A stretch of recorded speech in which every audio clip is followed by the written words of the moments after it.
আমরা চলেন বাংলাদেশকে সবাই মিলে একটা animal loving and sports loving country গড়ে তুলতে পারি।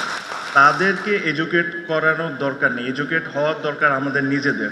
অনেক কিছু খারাপের মধ্যেও কিন্তু কিছু ভালো জিনিস থাকে। আজকেও সেম কিছু কিছু জিনিস আমি শেয়ার করতে চাই, যেটা ধরেন হয় আমার লাইফের সাথে ঘটেছে বা আমি দেখেছি যেটা ঘটতে।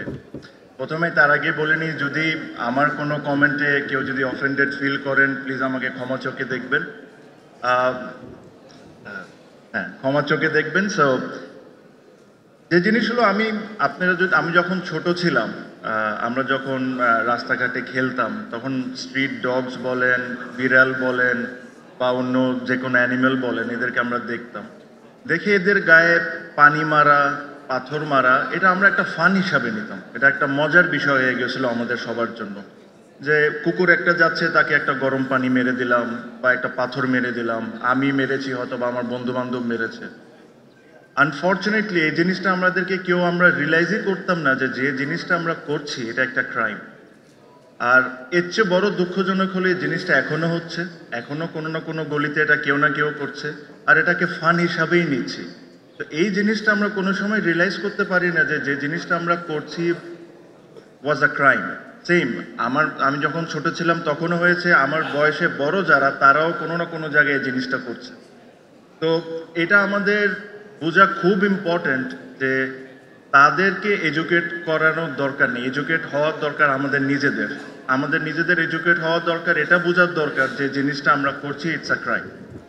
তো এই এই জিনিসগুলো আমার কাছে মনে হয় যে আমাদের সবারই মনে রাখা উচিত।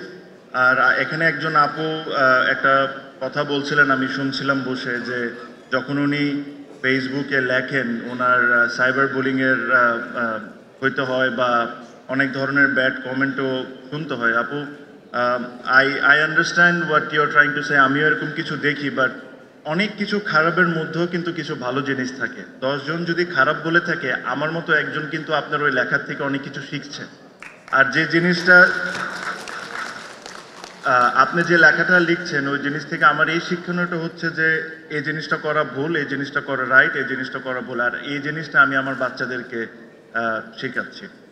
আমি খুব বেশি কথা বলবো না, বাট আমি যারা এখানে এত কষ্ট করে এই অনুষ্ঠানটা অর্গানাইজ করেছেন, রুমন ভাই আমি জানি খুব কষ্ট করেছেন খুবই শর্ট টাইমে। আমি ওনাকে বেস্ট উইশেস দিলাম, অ্যান্ড আই কংগ্রেচুলেট এভরিওয়ান যারা এই অনুষ্ঠানে আছেন।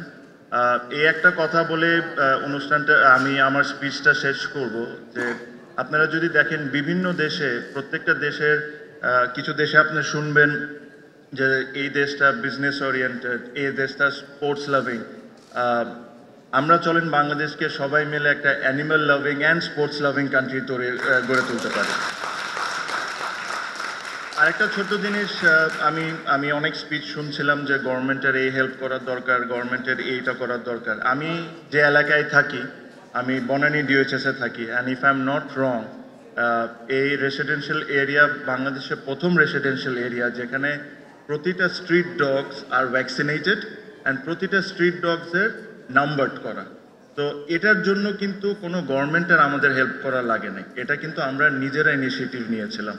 তো আমি এটা আশা করব যে আমাদের যে নিজস্ব একটা দায়িত্ব আছে, এই জিনিসটা যেরকম আমরা মনে রাখি, অন্যর জন্য অপেক্ষা না করি। Thank you so much.